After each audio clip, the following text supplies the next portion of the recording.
ತಣ್ಣಗಾಗಿದ್ದಂಥ ರಾಜಧಾನಿ ಬೆಂಗಳೂರನ್ನ ನಿನ್ನೆ ಕೇವಲ ಒಂದು ಕಲ್ಲೆಸೆತ ಪ್ರಕರಣ ಉದ್ವಿಗ್ನಗೊಳ್ಳುವಂತೆ ಮಾಡಿದೆ. ಎಸ್ಪೆಷಲಿ ಜೆಜಿಆರ್ ನಗರ. ಓಂ ಶಕ್ತಿ ಮಾಲಾಧಾರಿಗಳ ಮೇಲೆ ಕಲ್ಲೆಸೆದಂಥ ಆರೋಪಿಗಳನ್ನು ಈಗ ಪೊಲೀಸರು ವಶಕ್ಕೆ ಪಡೆದಿದ್ದಾರೆ. ಇಬ್ಬರು ಆರೋಪಿಗಳನ್ನು ಜೆಜಿಆರ್ ನಗರ ಠಾಣೆ ಪೊಲೀಸರು ವಶಕ್ಕೆ ಪಡೆದಿದ್ದಾರೆ. ಆ ಠಾಣಾ ವ್ಯಾಪ್ತಿಯಲ್ಲಿ ಕಲ್ಲು ತೂರಾಟ ಪ್ರಕರಣ ನಿನ್ನೆ ಆಗಿತ್ತು. ರಾತ್ರಿಯೇ ಠಾಣೆಗೆ ಕರೆತಂದು ಪೊಲೀಸರು ವಿಚಾರಣೆಗೆ ಒಳಪಡಿಸಿದ್ದಾರೆ.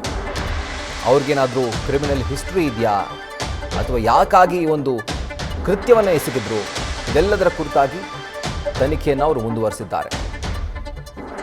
ಜೊತೆಗೆ ಕೇಸ್ ಸಂಬಂಧ FIR ಕೂಡ ದಾಖಲಾಗಿದೆ. ಮಾಲಾಧಾರಿಗಳ ಅಧ್ಯಕ್ಷ ಶಶಿಕುಮಾರ್ ಅವರ ದೂರಿನ ಮೇರೆಗೆ ಪೊಲೀಸರು FIR ಅನ್ನು ದಾಖಲು ಮಾಡಿಕೊಂಡಿದ್ದಾರೆ.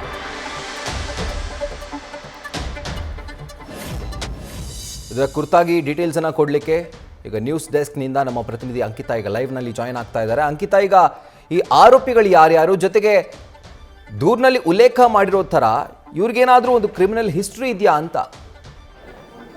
ರಾಹುಲ್, ಬೆಂಗಳೂರಿನ ಜೆ ನಗರ ಪೊಲೀಸ್ ಠಾಣಾ ವ್ಯಾಪ್ತಿಯಲ್ಲಿ ನಡೆದಿದ್ದಂತಹ ಓಂ ಶಕ್ತಿ ಮಾಲಾಧಾರಿಗಳ ಹಲ್ಲೆ ಪ್ರಕರಣಕ್ಕೆ ಸಂಬಂಧಪಟ್ಟಂತೆ ಈಗಾಗಲೇ ಜೆ ನಗರ ಪೊಲೀಸ್ ಠಾಣೆಯಲ್ಲಿ ಒಂದು FIR ಕೂಡ ದಾಖಲಾಗಿರುವಂಥದ್ದು. ಆ FIR ಅನ್ವಯ ಈಗಾಗಲೇ ಪೊಲೀಸರು ಸುಮಾರು 4 ಜನ ಅಪ್ರಾಪ್ತ ಯುವಕರನ್ನು ವಶಕ್ಕೆ ಪಡೆದಿದ್ದಾರೆ ಅನ್ನೋ ಮಾಹಿತಿ ಇದೆ. ಅಂದರೆ 4 ಜನರನ್ನು ವಶಕ್ಕೆ ಪಡೆದುಕೊಂಡು ವಿಚಾರಣೆಯನ್ನು ಮಾಡಲಾಗ್ತಾ ಇದೆ ಅನ್ನೋದು. ಅಂದರೆ ಆ ಸ್ಥಳೀಯ ಏರಿಯಾದಲ್ಲಿದ್ದಂತಹ CCTV ಫುಟೇಜ್ ಜೊತೆಗೆ ಒಂದಷ್ಟು ಎವಿಡೆನ್ಸ್ಗಳನ್ನು ಇಟ್ಕೊಂಡು ಈ ಒಂದು ಅಪ್ರಾಪ್ತರನ್ನು ಈಗಾಗಲೇ ವಶಕ್ಕೆ ಪಡೆದುಕೊಂಡು ಪೊಲೀಸರು ಕೂಡ ವಿಚಾರಣೆಯನ್ನ ನಡೆಸ್ತಾ ಇರುವಂಥದ್ದು.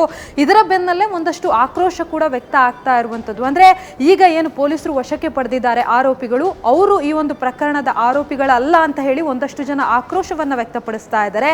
ಈ ಬೆನ್ನಲ್ಲ ಅಂದ್ರೆ ಈ ಎಲ್ಲಾ ಬೆಳವಣಿಗೆಯ ಮಧ್ಯವೇ ಈಗಾಗಲೇ ಸಚಿವ ಜಮೀರ್ ಅಹಮದ್ ಅವರು ಕೂಡ ಜೆ ನಗರ ಪೊಲೀಸ್ ಠಾಣೆಗೆ ಬಂದಿರುವಂಥದ್ದು. ಹಾಗಾಗಿ ಸಂಧಾನವನ್ನ ಮಾಡೋದಕ್ಕೆ ಯತ್ನವನ್ನ ಮಾಡ್ತಾ ಇದ್ದಾರೆ ಅಂತ ಹೇಳಿ ಶ್ರೀರಾಮ ಸೇನೆಯ ಒಂದಷ್ಟು ಜನ ಮುಖಂಡರು ಕೂಡ ಅಲ್ಲಿ ಆಕ್ರೋಶವನ್ನ ವ್ಯಕ್ತಪಡಿಸ್ತಾ ಇರುವಂಥದ್ದು. ಅದನ್ನು ಹೊರತುಪಡಿಸಿ ಅಂದ್ರೆ ಓಂ ಶಕ್ತಿ ಮಾಲಾಧಾರಿಗಳ ಶಶಿಕುಮಾರ್ ಅವರು ಕೊಟ್ಟಿರುವಂತಹ ದೂರೇನಿದೆ ಅದನ್ನು ಆಧರಿಸಿ ಪೊಲೀಸರು ತನಿಖೆಯನ್ನ ಮಾಡ್ತಾ ಇರುವಂಥದ್ದು. ಅದರಲ್ಲಿ ಮೆನ್ಷನ್ ಮಾಡಿದ್ದಾರೆ, ಅಂದ್ರೆ ಸುಮಾರು 23 ವರ್ಷಗಳಿಂದ ಈ ರೀತಿಯಾಗಿ ನಾವು ಓಂ ಶಕ್ತಿ ಮಾಲಾಧಾರಿಗಳನ್ನಾಗಿ ಈ ರೀತಿಯ ಮೆರವಣಿಗೆಗಳನ್ನ ಮಾಡ್ತಾ ಇದ್ವಿ. ಆದ್ರೆ ನಿನ್ನೆ ಏನು ಈ ಒಂದು ಘಟನೆ ಆಯಿತು, ಈ ಘಟನೆಗೂ ಮುನ್ನ ಅಂದ್ರೆ ಈ ಹಿಂದೆ ಕೂಡ ಒಂದೆರಡು ಬಾರಿ ಅವರು ಬೆಂಕಿಯನ್ನ ಹಾಕುವಂತಹ ಯತ್ನ ಕೂಡ ಮಾಡಿದ್ರು ಅಂತ ಹೇಳಿ ದೂರಿನಲ್ಲಿ ಉಲ್ಲೇಖ ಮಾಡಿರುವಂಥದ್ದು. ಹಾಗಾಗಿ ಈ ಹಿಂದೆ ಆಗಿರುವಂತಹ ಅವಘಡಗಳೇನಿದೆ ಅದರ ಎಲ್ಲಾ ವಿವರಗಳನ್ನ ಕೂಡ ಈಗಾಗಲೇ ಪೊಲೀಸರು ಪಡ್ಕೊಳ್ತಾ ಇದ್ದಾರೆ. ರಾಹುಲ್, ಅಂಕಿತಾ, ಈಗ ಆ ಒಂದು ಜಾಗ ಅಲ್ಲಿ ಯಾವ ರೀತಿಯಾಗಿ ಕಲ್ಲೆಸ್ತಾ ಆಗಿತ್ತೋ ಆ ಜಾಗದಲ್ಲಿ CCTV ಇಲ್ಲ, ಜೊತೆಗೆ ಅಲ್ಲಿದ್ದಂತಹ ಪ್ರತ್ಯಕ್ಷದರ್ಶಿಗಳು ಯಾರು ಕೂಡ ಇರಲಿಲ್ಲ. ಯಾವ ಆಧಾರದ ಮೇಲೆ ಇವ್ರುಗಳೇ ಕಲ್ಲೆಸ್ತಿದ್ದಾರೆ ಅಂತ ಪೊಲೀಸರು ಅರೆಸ್ಟ್ ಮಾಡಿದ್ದಾರೆ ಅಂತ? ಯಾಕಂದ್ರೆ ಪೊಲೀಸರ ನಡೆ ಕೂಡ ಈ ಒಂದು ಪ್ರಕರಣದಲ್ಲಿ ಈಗ ಸದ್ಯಕ್ಕೆ ಒಂದು ರೀತಿ ಪ್ರಶ್ನೆಗೆ ಒಳಪಡ್ತಾ ಇದೆ. ಅದರ ಜೊತೆಗೆ ಯಾರನ್ನೋ ಕರ್ಕೊಂಡ್ಬಂದು ಆರೋಪಿಗಳನ್ನಾಗಿ ಮಾಡಿ ಇದನ್ನ ಸಾರಿಸಾಕುವಂಥ ಕೆಲಸವನ್ನ ಪೊಲೀಸರು ಮಾಡ್ತಿದ್ದಾರಾ ಅಂತ? ರಾಹುಲ್, ಖಂಡಿತವಾಗ್ಲೂ ಇಲ್ಲ. ಪೊಲೀಸರು ತಮ್ಮ ಮಾಹಿತಿಯ ಪ್ರಕಾರ ಅಂದ್ರೆ ಆ ಏರಿಯಾದಲ್ಲಿ ಎಲ್ಲಾ ಕಡೆಗಳಲ್ಲೂ CCTV ಇಲ್ಲ, ಎಲ್ಲಿ CCTV ಇದೆ ಅಲ್ಲಿನ ಫುಟೇಜ್ ಅನ್ನ ತೆಗೆದುಕೊಂಡು ಬಂದು ಮೆರವಣಿಗೆ ಎಲ್ಲಿಂದ ಎಲ್ಲಿಗೆ ಹೋಗ್ತಾ ಇತ್ತು, ಜೊತೆಗೆ ಯಾವ ಸಂದರ್ಭದಲ್ಲಿ ಗಲಾಟೆ ಆಯಿತು ಅದರ ಸಂಪೂರ್ಣ ವಿವರವನ್ನ ಪಡ್ಕೊಳ್ಳುವಂತಹ ಕೆಲಸವನ್ನ ಮಾಡಿದ್ರು. ಜೊತೆಗೆ ಅಲ್ಲಿದ್ದಂತಹ ಒಂದಷ್ಟು ಜನ ಪ್ರತ್ಯಕ್ಷದರ್ಶಿಗಳೇನಿದ್ದಾರೆ ಅವರ ಬಳಿಯೂ ಕೂಡ ಹೇಳಿಕೆಯನ್ನ ದಾಖಲಿಸುವಂತಹ ಕೆಲಸವನ್ನ ಮಾಡಿದ್ರು. ನೀವು ಹೇಳ್ದ ಹಾಗೆ ಒಂದಷ್ಟು ಜನ ಅಪ್ರಾಪ್ತರನ್ನು ಏನು ವಶಕ್ಕೆ ಪಡ್ಕೊಂಡಿದ್ದಾರೆ ಅದು ಪೊಲೀಸರು ಸಂಪೂರ್ಣ ತನಿಖೆಯನ್ನ ಮಾಡಿದ ಬಳಿಕ ಅವರನ್ನ ವಶಕ್ಕೆ ಪಡ್ಕೊಂಡಿರುವಂಥದ್ದು. ಅವರ ಹಿನ್ನೆಲೆಯನ್ನ ನೋಡೋದಾದ್ರೆ ಅಂದ್ರೆ ವಶಕ್ಕೆ ಪಡೆದುಕೊಂಡಂತಹ ಅಪ್ರಾಪ್ತರ ಹಿನ್ನೆಲೆಯನ್ನ ನೋಡೋದಾದ್ರೆ ಯಾವುದೇ ಕ್ರೈಮ್ ಹಿನ್ನೆಲೆ ಇಲ್ಲ ಅವರಿಗೆ ಅನ್ನೋದು ಈಗಾಗಲೇ ಗೊತ್ತಾಗ್ತಾ ಇರುವಂಥದ್ದು. ಆ ನಿಟ್ಟಿನಲ್ಲಿ ಕೇವಲ ಈ 3 ಜನ ಅಪ್ರಾಪ್ತರನ್ನ ಹೊರತುಪಡಿಸಿ ಬೇರೆ ಯಾರಾದ್ರೂ ಇನ್ವಾಲ್ವ್ ಆಗಿದ್ರೆ ಅಥವಾ ಬೇರೆ ಯಾರ ಮೂಲಕನಾದ್ರೂ ಕಲ್ಲು ತೂರಾಟ ನಡೀತಾ ಅನ್ನೋದ್ರ ಬಗ್ಗೆ ಈಗಾಗಲೇ ತನಿಖೆಯನ್ನ ಮಾಡುವಂತಹ ಕೆಲಸವನ್ನ ಮಾಡಲಾಗ್ತಾ ಇದೆ. ಆದ್ರೆ ಶ್ರೀರಾಮ ಸೇನೆಯವರು ಆಕ್ರೋಶವನ್ನ ವ್ಯಕ್ತಪಡಿಸ್ತಾ ಇರೋದಕ್ಕೆ ಕಾರಣ ಏನು ಅಂತಂದ್ರೆ ಈಗಾಗಲೇ ಜೆ ನಗರ ಪೊಲೀಸ್ ಠಾಣೆಗೆ ಸಚಿವ ಜಮೀರ್ ಅಹಮದ್ ಅವರು ಬಂದಿರೋದ್ರಿಂದ ಇದನ್ನ ಬೇರೆ ಕಡೆ ಡೈವರ್ಟ್ ಮಾಡ್ತಾರಾ ಅಥವಾ ಸಂಧಾನ ಮಾಡುವ ಮೂಲಕ ಅನ್ಯಾಯ ಆದವರಿಗೆ ನ್ಯಾಯ ಕೊಡಿಸುವಂತಹ ಕೆಲಸವನ್ನ ಮಾಡೋದಿಲ್ವಾ ಅನ್ನೋ ಒಂದು ನಿಟ್ಟಿನಲ್ಲಿ ಅವರು ಆಕ್ರೋಶವನ್ನ ವ್ಯಕ್ತಪಡಿಸ್ತಾ ಇರುವಂಥದ್ದು.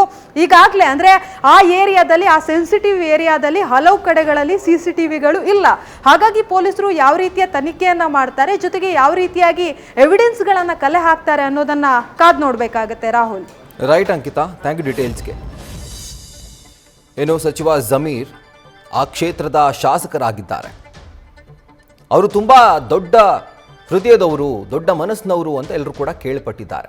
ಆದರೆ ಇಂಥ ಪ್ರಕರಣದಲ್ಲಿ ಅವರ ಆ ಬಿಗ್ ಹಾರ್ಟನ್ನು ಪ್ರದರ್ಶನ ಮಾಡುವಂಥ ಅವಶ್ಯಕತೆ ಇಲ್ಲ ಅಂತ ನಾನು ಭಾವಿಸ್ತೀನಿ. ಇನ್ಫ್ಯಾಕ್ಟ್ ಅಲ್ಲಿನ ಜನರ ಒಂದು ಭಾವನೆ ಕೂಡ ಅದೇ. ಯಾರ್ಯಾರು ಕಲ್ಲು ಹೊಡೆದಿದ್ದಾರೋ ಶಾಂತಿಯುತವಾಗಿ ಸಾಗ್ತಾ ಇದ್ದಂಥ ಮೆರವಣಿಗೆಗೆ ಅಂಥವರ ವಿರುದ್ಧ ಕ್ರಮ ಆಗಲೇಬೇಕು, ಅದು ಯಾರಾದರೂ ಆಗಿರಲಿ.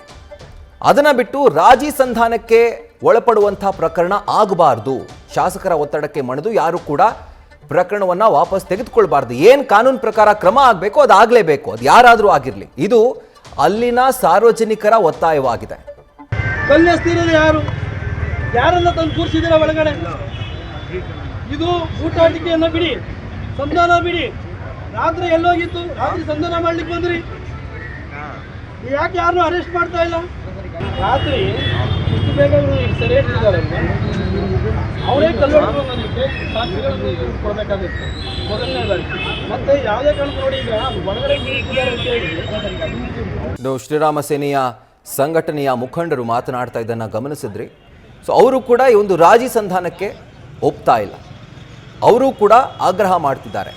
ಅರೆಸ್ಟ್ ಮಾಡಿರುವಂಥವರು ಯಾವ ಆಧಾರದಲ್ಲಿ ಅರೆಸ್ಟ್ ಆಗಿದ್ದಾರೆ, ಯಾರಿದ್ದಾರೆ ಒಳಗಡೆ, ಅವರೇ ಕೃತ್ಯವನ್ನು ಎಸಗಿದ್ದ ಅಥವಾ ಬೇರೆ ಯಾರನ್ನೋ ನಾಮಕೆ ವಾಸ್ತೆ ತಂದು ಈಗ ವಶಕ್ಕೆ ಪಡ್ಕೊಂಡು ನಾವು ಅರೆಸ್ಟ್ ಮಾಡಿದ್ದೀವಿ ಅಂತ ತೋರಿಸ್ತಾ ಇದ್ದಾರಾ? ಇದು ಅವರ ಪ್ರಶ್ನೆ ಆಗಿದೆ. ಈ ಕ್ಷಣದವರೆಗೂ JJR ನಗರ ಠಾಣೆಯ ಮುಂಭಾಗ ಜನರ ಸಂಖ್ಯೆ ಇದೆ, ಹೆಚ್ಚಿನ ಸಂಖ್ಯೆಯಲ್ಲಿ ಜನ ಅಲ್ಲಿ ಸೇರಿದ್ದಾರೆ. ಇನ್ನೂ ಈ ಒಂದು ಪ್ರಕರಣ ತಣ್ಣಗಾಗಿಲ್ಲ. ತಣ್ಣಗಾಗುವಂಥ ಲಕ್ಷಣ ಈಗಂತೂ ಸದ್ಯಕ್ಕೆ ಕಾಣಿಸ್ತಾ ಇಲ್ಲ. ಬಟ್ ಇನ್ನೊಂದು ಕಡೆ ಆ ಕ್ಷೇತ್ರದ ಶಾಸಕರಾಗಿರುವಂಥ ಜಮೀರ್ ಅಹಮದ್ ಖಾನ್ ಅವರು ಈಗ ಸಂಧಾನದ ಮೊರೆ ಹೋಗಿದ್ದಾರೆ. ಸಂಧಾನ ಮಾಡಿ ಎರಡು ಗುಂಪುಗಳ ಮಧ್ಯೆ ಏನೊಂದು ವೈಮನಸ್ಯ ಉಂಟಾಗಿದೆ, ಅದೊಂದು ಆಕ್ರೋಶ ಉಲ್ಬಣಗೊಂಡಿದೆ, ಅದನ್ನು ತಣಿಸುವಂಥ ಕೆಲಸಕ್ಕೆ ಅವರು ಕೈ ಹಾಕಿದ್ದಾರೆ. ಬಟ್ ಸ್ಥಳೀಯರು ಅದಕ್ಕೆ ಒಪ್ತಾ ಇಲ್ಲ.